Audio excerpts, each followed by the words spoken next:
Hello everybody. Today I just wanted to talk about something that you might be missing that might be making you struggle playing World Tier 4 or really just in general doing more damage and surviving. And the first thing I'm going to go ahead and point out here is one, the blacksmith. If you upgrade your weapons, it actually does quite a bit. So watch this. Right? So we're at 1104. We upgraded to +5. Now we're at 1217, right? Come over here. Now obviously this is a one-handed weapon, so it's less, but when you do this on a two-handed weapon, it's even more, right? Like you can see I just gained about 300 damage on my weapons just by upgrading them. So if you're having trouble doing damage, don't sleep on this blacksmith.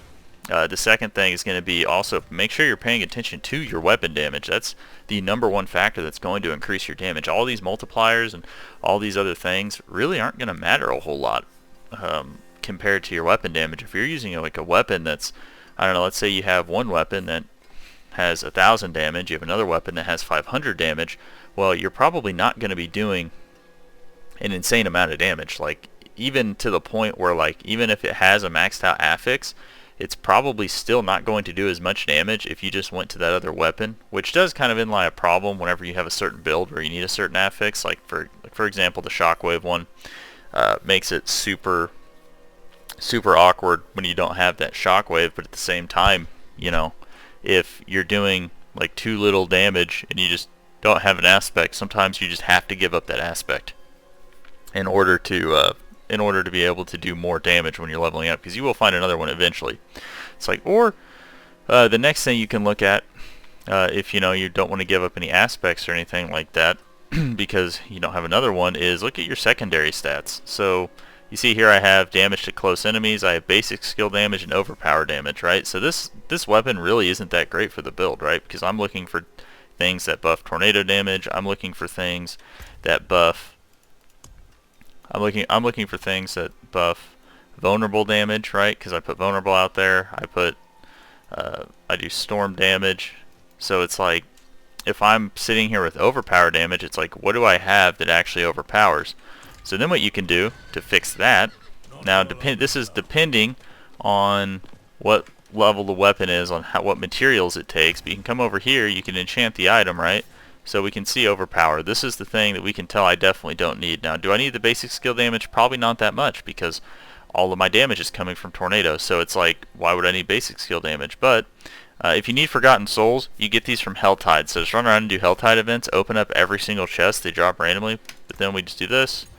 Bam. So now we can go damage over time or willpower. We're going to choose willpower because that's better. I mean, technically, I think what I want is crit damage on this. But you'll notice that the cost goes up drastically after you do this once. It cost me 300,000 the first time. Now it's costing me 800,000. So make sure if you do this, you don't need to necessarily fish and try to get the perfect stat if you don't have a lot of gold yet. Just replace it to something. If something else good happens on the first try, take it. Whatever, move on. But these stats are going to matter a lot when it comes to your damage, right? So you look at the amulet, damage while in human form. Well, I'm in werewolf form majority of the time, so it's like, why would I even need this? Let's replace that. Okay, what do we get? +1 rank of wild impulse passive. Okay, well that's better. Wild impulses is going to increase my core skill damage by another 5%, so that's actually way better. Even though it's not the perfect stat, it's still way better and actually benefits my build. Gosh, man, I still am so sad that I haven't found another one of those legendaries that's sad. But yeah, but then look at your rings, so like for the longest time, especially when you're leveling up, the secondary stats do not matter as much because you're replacing your weapon so much, it really just isn't a huge deal. But the higher up you go, the more your secondary stats are going to matter. Now obviously weapon damage matters more than anything, that's king, but when you combine that with having proper secondary stats, even if it's not even like totally perfect, but it's at least somewhat closer, like this, right? I have vulnerable, I have damage to close enemies, I have critical strike damage, and I have critical strike chance. I benefit from every single one of those stats. So this ring, while I'm not 100% certain if I need the critical strike chance per se, is still good. Like this ring is still fine for what I'm doing. Okay, so that's going to be it for damage. So the next thing I'm going to talk about is, like, if you're having trouble surviving, right? This is something that you do not want to overlook, that you might be overlooking, and it's the secondary stats on your armor. So if you look here, right, I have 15.7% damage reduction from close enemies, 11% damage reduction while fortified, 24% damage reduction while injured. That all stacks up, right? In an ideal world, you're like, for example, since these are pants I'm about to put on that I've been working on, I want damage reduction from close enemies, I want damage reduction from distant enemies, and then I would like damage reduction from poisoned enemies. So you can see, if I can roll this and get some luck the next couple times, I might actually be able to get some pretty damn good pants. So when you think about it, and then whenever you rank it up to max, you're talking about like just 20% damage reduction from close and distant, and then you're talking about probably another 15% damage reduction from enemies that are poisoned. That's 35% damage reduction. But that's also kind of the issue with pants, is that I think that well, I don't know if it's an issue, but that's kind of the stats that you just want to go for every time. You really don't want to go for anything else, because the damage reduction is just way too good once you start pushing those higher tiers, right? Like this is on it. Like, see how it has earth skill damage, right? I was wearing this with a werebear build, so it's like, oh man, that'd be cool, but actually it's not good. It's really not, because we don't want that. We don't want damage. We don't necessarily want damage on our armor. If the first thing and foremost is you always want the damage reduction, because you need to make sure that you can survive when you start pushing to higher nightmare sigils, when you try to get into world tier 4 and stuff like that. Having the damage reduction can completely change your build and what you're doing. And then obviously, you know, upgrading your armor, because, you know, like, look at these gloves I just put on. Let's see what the armor difference is going to be just at a base level.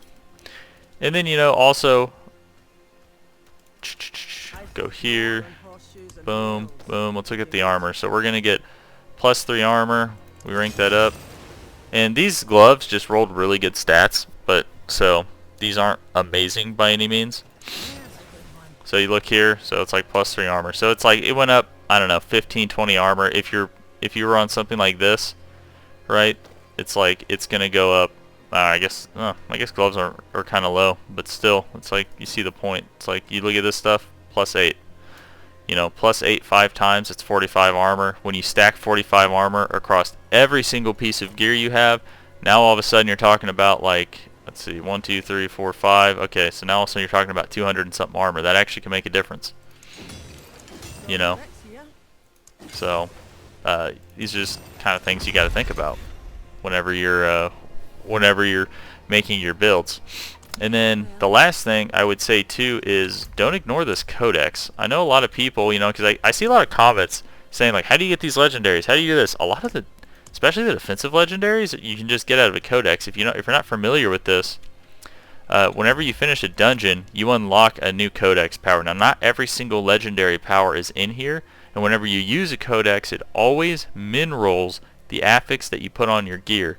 So remember that. But when you look at this thing right here, like Iron Skin grants Unstoppable, if you're playing a barbarian, it's like, oh, well, that's 10% damage reduction. You know, it's like if you have nothing else on your gear, you're leveling up or something like that, that could help. You look at Druid, right? You look at some of the offensive legendaries. You have Edgemaster's Aspect, Earth skills deal 30% more crowd control to enemies, 20% increased damage based on your amount of Fortify. This one's good across almost every single build, right? Go to defensive ones. You have like Skinwalker's Aspect. If you're playing a shapeshift build where you're going in and out of human form all the time, this could be pretty good. You look at Aspect of Disobedience, you can get 25% increased armor that stacks up, right? You look at, if you're using Earthen Bulwark, you could get, where's that at? Aspect of Mending Stone, increase the duration of it by 6 seconds, and then when you kill things, it replenishes it, right? So don't sleep on these codexes, even though they're min-rolled, right? These can drastically increase, you know, the power of your build if you just don't have anything that's really that good. Maybe you haven't found a legendary, because some legendaries are just harder to find, especially if you're doing builds like this one, this Stormwolf build, where you literally have to have this unique, you know, for the build to even go. So it's like you're going to need to be able to play builds that are strong enough so you can get to the point where you can farm these items and stuff. But yeah, so that's going to be it for this video. Like, subscribe if you want to see more, and hopefully I've helped you improve your builds a little bit so you guys can get up there and start blasting on World Tier 4 and doing some of those high nightmare dungeons.